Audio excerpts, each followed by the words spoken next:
By the way, are you mostly music? You do music mostly? I do. That's half the time, and then my other half is I do famous interviews. So Well, yeah, want to let you know I'm a music.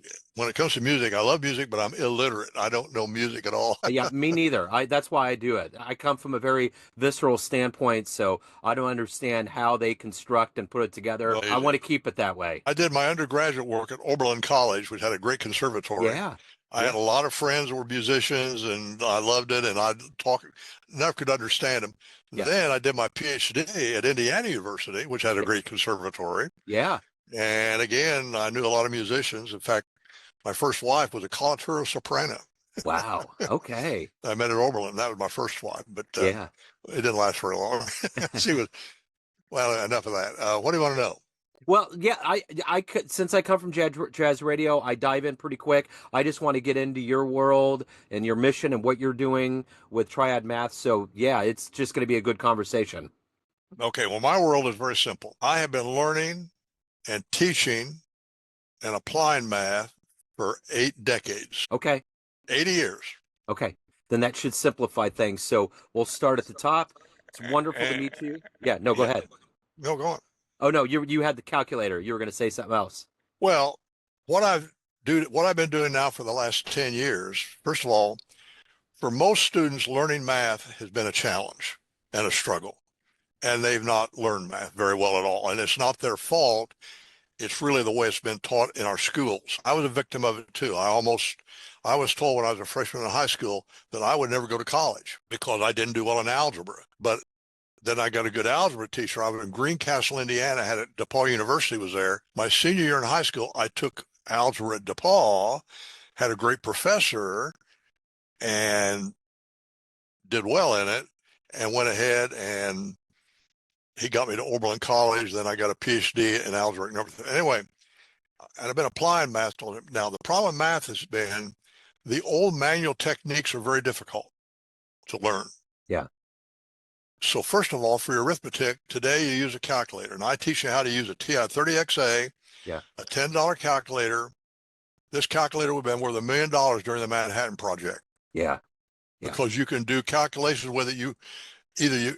They're very difficult and error prone manually, or you can't even do them manually. Yeah. I teach my students how to use this calculator in 16 lessons, online tutorials off Amazon Web Services, notes and exercises. They love it, and it turns them around psychologically. It gets them, okay, I can do this. Yeah.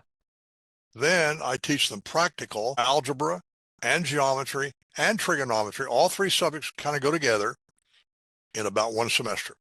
Wow. That's amazing. And there's only one grade, A.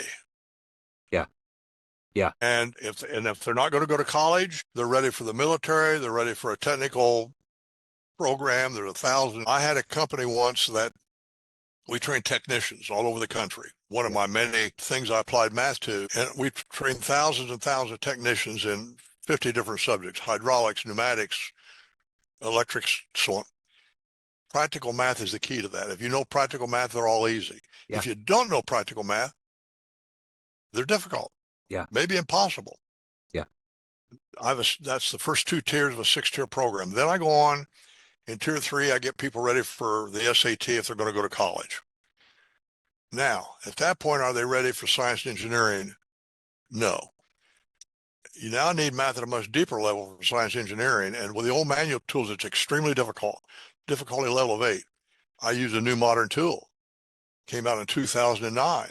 And it makes math now for science engineers from difficulty level 8 down to 2. It's a fantastic tool. Totally transforms the way you learn math and the way you do math for science and engineering. The tool is called Wolfram Alpha. Yeah. It came out in 2009, and that's in my upper tiers 4, 5, and 6. By the way, I go all the way through calculus, both integral and differential calculus and integral calculus, and differential equations, which is never taught in high school. And I have students now by the time they're 16 or 17 years old. They're ready for MIT. They know more math than any graduate of any ordinary public school in this country. So how did this happen? Take me back to the beginnings. How did this math bug grow and become something that is your passion? I remember Pearl Harbor It happened 1 week after my 3rd birthday. I'm 86 years old today as of this meeting. My uncle Jack Davis was a barber and a builder, and when I was 5 years old, he taught me how to count using Cheerios. And then I was enrolled when I was 5 years old in a public school in Putnamville, Indiana, 8 grades and 4 rooms, didn't even have indoor plumbing, it had outhouses to go to. And I was the only child that had been taught to count because the parents were all working in World War II. This is 1943 now. Yeah. And I can't sing, I can't skip, I'm colorblind. I was the dumbest kid in the class, but when Miss Lewis got us up to teach us how to count, I was the only one that had been taught. And so she got me to help teach the children. So I had my first teaching experience when I was 5 years old, teaching my classmates who were a year older than me how to count. Yeah. And that gave me self-esteem. And it went on from there. Then I didn't do well in algebra in high school. I told you that already. And I was told I wasn't going to go to college. No one in my family had ever gone to college. And they said, no, you're not college material. But I had a good geometry teacher. And by the way, I tell all this in a book. I wrote a book called How and Why Public School Math is Destroying the USA. Yes. You get a free copy of this on my website, a PDF copy for free. You can buy it on Amazon for less than $5. Yeah. And I tell my story. I tell all this in there in great detail. And I had this great geometry teacher. I did good in geometry. And she recommended my senior year that I go to DePaul and take college algebra because I had not done good in algebra in high school. The reason is I had a bad teacher. Nobody knew that, but I found that out. And Dr. Clint Gass, chairman of the math department at DePaul, I got an A, and he got me to go to Oberlin College. I taught high school for a year after I graduated. I came back, and then I taught the advanced theoretical math at DePaul when I was 22 years old. Now, I am not a genius. I'm not brighter than just about, I'm maybe a little bit above average, but not much. Anybody can learn this. He got me to go to graduate school. I went to graduate school. I hate math tests. I don't think there's any such thing as a good math test. I didn't get a master's degree, but I did do some research in math and learn math. And so they gave me a Ph.D. and told me to, and then I was a professor for 7 years. I enjoyed it, teaching theoretical math. And then I started applying to business, and I've done all sorts of businesses with it. And I could spend a long time on that. I tell a lot of that in this book. Now, what I do, there's 5 parts of the book. In part, the first 3 parts, I'm sort of telling you my story. Sure. In part 4, in 4 chapters, I tell you what's wrong with public school math. And it's not the teacher's fault, by the way. They're victims too. Yeah. Don't blame the teacher. They're victims too. And then in part 5, I tell you the new program we've got, thanks to modern technology, that solves the problem. And any student today now can learn math relatively inexpensively. My program isn't very expensive because of the way it's delivered. Tutorial videos off Amazon Web Services. People have to print out the notebooks. Now Amazon prints them for almost, well, not for free, but very inexpensively and things like that. And so most of my students today are homeschool students, but any student can do it at home. So this doesn't just apply to homeschool students. Then what happened a couple of years ago, about a year ago, maybe 2 years ago, I had a lot of my students said, there's so much more you know than math that you've learned in your life. You've had this fantastic life, which I have had, but it's kind of unbelievable, really. And so I started putting together what I call wisdom tools, things that I've learned that help me have a good life. And so now I have formed a Triad Math Tribe, and people can join it. They get access to all my math training, but also a whole bunch of wisdom tools that help me and improve my life. And they can learn those. And most people, if they will join the Triad Math Tribe, it'll probably improve their life in a very dramatic way. Sure. In multiple different ways. It depends on the person. Different people are different. Some of them, the math alone will do it. Some of them don't want the math, but they need other things. And so the wisdom tools help them. For example, I'm like a lot of people in life. I've had ups and downs, and I've had challenges. I drank a lot of whiskey one time. There was a time in my life when I drank a quart of whiskey every day. Yeah. I overcame it. How did I do that? Well, I explained that in a wisdom tool. You have addictions, you have habits, and your habits are going to determine the actions you take and the consequences you have. And that's the wisdom tool part of the Triad Math Tribe. Sure.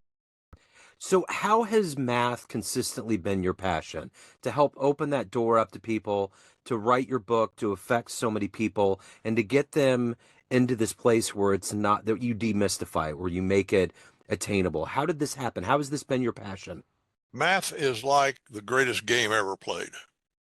It's better than chess. It's better than poker. I play a lot of games. Yeah, In fact, math helps you play some games. When I went to college, I went through college, got all the way through Ph.D. with no debt.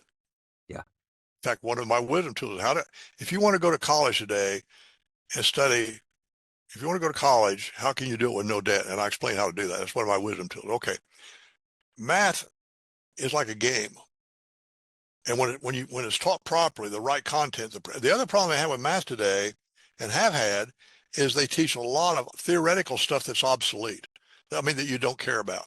The other thing is they teach old manual tools that are difficult and obsolete. I don't teach the manual tools. I don't teach the theory that you don't care about. How much math do you know yourself? I know a decent amount. I mean, I didn't get into calculus and high level, but I knew enough. I got a bachelor's degree and went through school and made it through. So, Here's a question for you. Just a yeah, quick question. In an algebra book, one of the things they'll have in it is the square root of 2 is an irrational number. right. Remember that? Yeah. Uh-huh.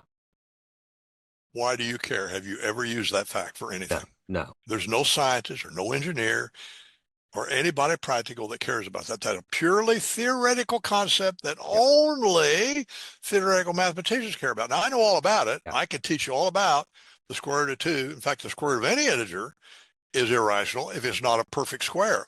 Sure. And pi is an irrational number. In fact, it's a transcendental. I can tell you, but I don't teach that because you don't care. Yeah. I teach you practical stuff. And it's like a game. Math is like the greatest game ever played. It's also what I call God's language. Math is the same in China and in Russia as it is in the United States. Math is math. And then it is the tool you use to learn any technical subject or even economics or just how to manage your finances or cooking or landscaping. So, talk to me a little bit about who's been kind of a hero for you. Who's been that bedrock for you that's inspired you to do what you've done in your life and your career? Well, the three teachers that saved my life that I wouldn't even have heard from. My uncle Jack Davis, who was a barber and a builder, and he taught me practical math up through the eighth grade. He wasn't a math teacher, Yeah. but he would teach me things like when you're building, how do you make a square angle when you want something to be square? You take string, 3 feet, 4 feet, and 5 feet, and I make a square. Now, he never used the word Pythagorean theorem, but he knew that rule. He taught me, how do you make a third of a square angle? You use the 1-2 rule. You probably don't know that. How do you make a half a square angle? You use the 1-1 rule. He taught me things like that. Okay.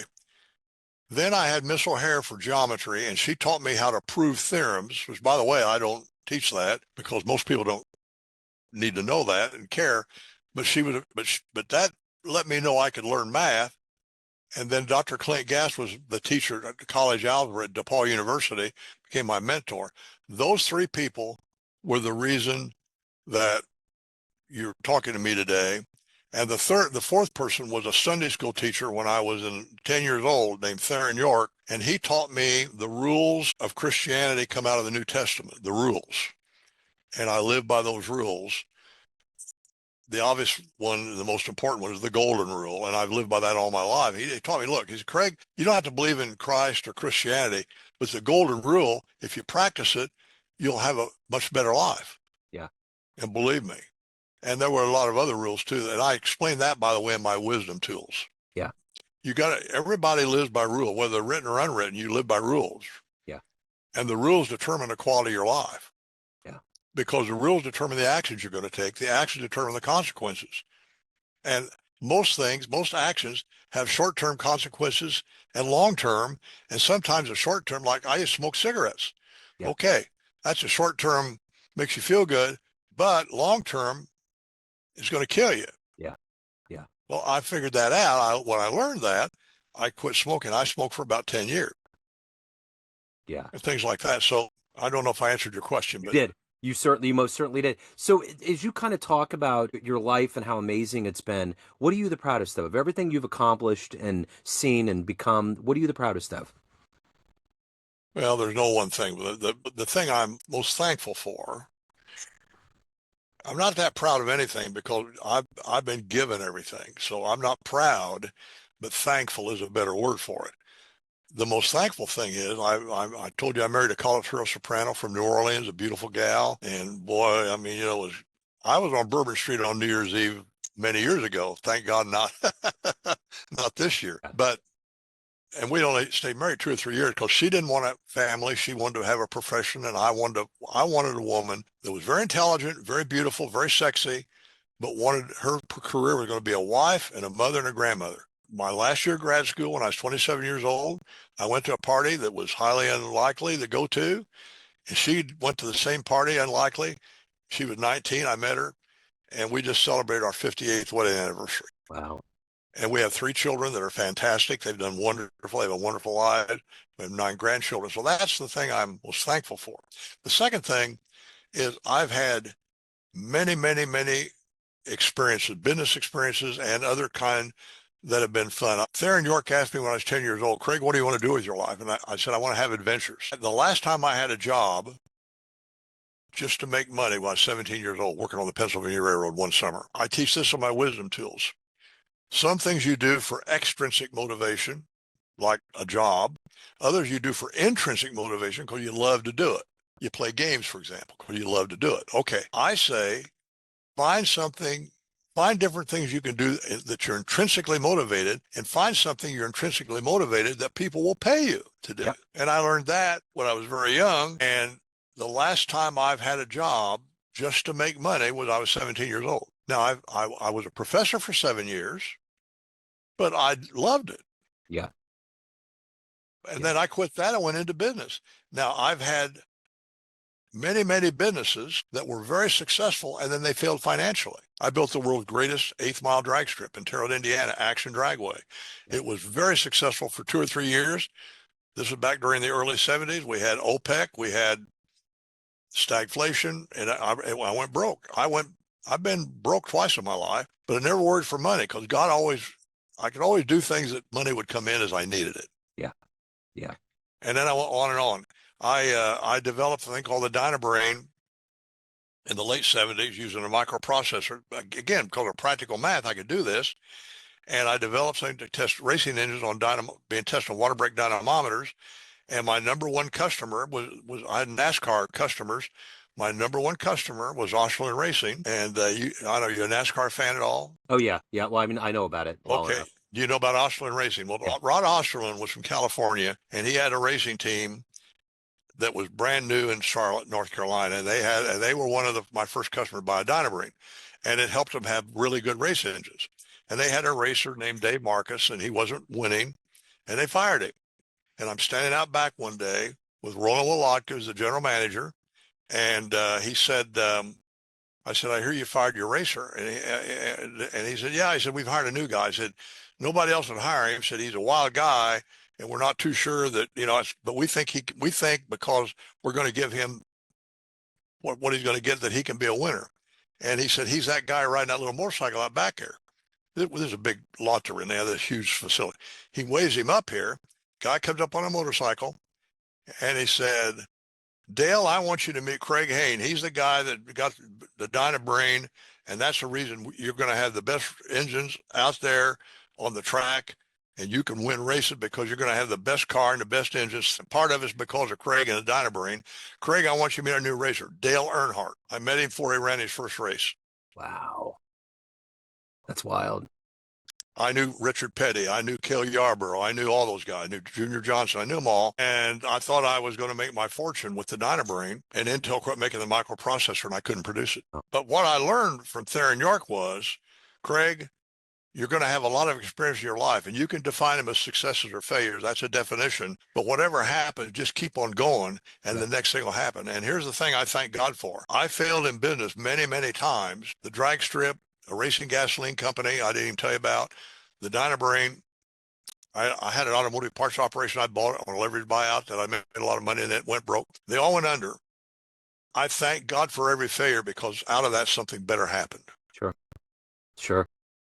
So at this point in your life, after all of the things that you've done and everyone that's known you in different spheres, from business to education and beyond, family and friends. Everyone has a perception, but you run the show. What's your perception of you? Who do you think you are? Well, obviously, I'm a father Yeah. and a husband and all that. Yeah. But business-wise, I decided I actually went broke at age 70 in 2008. Wow. The banks, I was worth millions of dollars, and the banks took me under. Now, I had a good friend who was worth 40 million, and they took him under. Wow. I wasn't worth that much. I was only worth 3 or 4 million. They took me under. Yeah. It took me. I fought him in court for 3 years and lost. You can't beat the banks in court. Yeah. And then I recovered financially, independent in 2014, 10 years ago. But during that time, I decided the technology had arrived where I can now teach math the way I'd always wanted to teach it, using technology to thousands and maybe millions of people. And so I formed Triad Math in 2011 and began to do that. And my mission today is to train 1 million people the math they need to have successful careers. If you learn the math you need to know, you're going to be able to go out and make yourself $7,500,000 a year at the very least, if not more, because of the technical career. But you need the math to do it. It's sort of a foundation of a technical career. I learned that when I had Hane training all those years and trained thousands of technicians. So I do this because I enjoy doing it. Yeah. I'm enjoying, like right now, I'm in a condition called flow. There's a book called Flow, and I believe you should try to live as much of your life as you can. In other words, talking to you, it's like climbing a mountain. That's all I'm thinking about is talking to you. I'm not reading a script, am I? No. I'm talking to you. I'm answering questions. Now, so that's what I do. Now, I'm 86 years old, and I don't have any aches or pains. I don't take medicine. I exercise. Why? Because I'm very active. Yeah. I do 2 or 3 podcasts a day. Yeah. Yeah. No, I get it. I totally get it. And that's where you want to be. So if anyone out there wants to get involved with Triad, they want to buy your book, they want to delve in, they have questions, how can they do that? Here's what you do. I have a personal website, Craig Hane, CraigHane.com. Just go there. You'll see my picture, my story, lots of free stuff there. But one of the things there will be a free copy of this ebook, PDF. Read it. Read this book. There's also a thing that says improve your life, and it takes you to a thing called the Triad Math Tribe. Spend 2 or 3 hours to learn about it and join the tribe. Anybody joins the tribe, in my view, it costs you $30 a month to join. But if you get other people to join, you get a third of what they pay. You can start making money right away. Okay. And if it doesn't transform your life in a dramatic way, I mean, there's no reason today this whole idea about minimum wage and all that's a bunch of bull crap. Yeah. You need to live a good life today. You need to make $50 an hour. Right. $40. It depends on where you live. Yeah. In New York, you got to make a lot more. In Podunk, Indiana.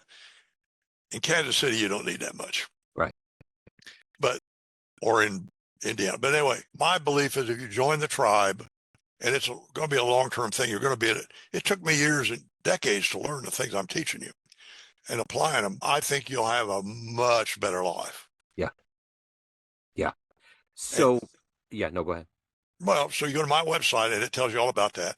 A link to go watch the videos that talk about the tribe, all the advantages of it. And by the way, when you join the tribe, you give your credit card. We don't bill it. We wait 30 days before we actually bill it. And if you don't love the tribe and you get access to everything for that 30 days, sure, just tell us. We don't charge you. It didn't cost you a dime. You were in it for 30 days for free. Okay. I will make sure to put links in the show notes. This has been a fascinating story. Thank you, Craig. Thank you so much for your time. Have a wonderful 2025. I appreciate it. You're welcome. And I want to talk to you when you stop the video. Yeah, absolutely. Yeah, no, we're out. Yeah. Have you stopped the video? Yeah, I can hit, well, here's a question. How many people watch your podcast? It's pretty varied. It's a pretty good audience swath. I'd have to look at the stats, but yeah. Okay, this is really aimed at any young adult that wants to improve their life. Yeah. That's really who this podcast is for. Okay. Any adult that wants to improve their life. Okay. Yeah. Sounds good. Yeah, Thank you. we'll put out there. Thank you, sir. Have a great 2025. You do too. Bye bye. Take care. Bye bye.